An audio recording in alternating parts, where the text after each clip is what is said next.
佐藤が牽制するが、まくってきた松浦のまくり抜け出すのは9番佐藤。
まだ使える。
5番手以降、得点の悔しさを外としては晴らせるか。打賞の周回5番のうねきを先に2番の下井が抑えて、踏み込むがその上から3番の外田が抑えてきました。決勝戦四国3人前に出ました。三度風を切る外田、3日間オール先行で5番のうねきがうまく追い上げて4番手奪い取って車間を少し飽きている。2番の下井は後手を踏んでしまって6番手少し縦長、4番手うねきが下井の動向を警戒、ホーム6番手が下井が反撃、1番の田中が離れてしまった。これを5番のうねきが合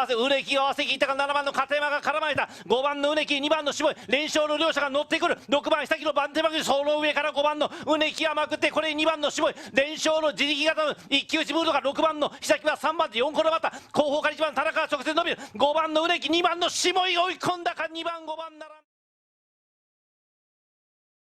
んだ。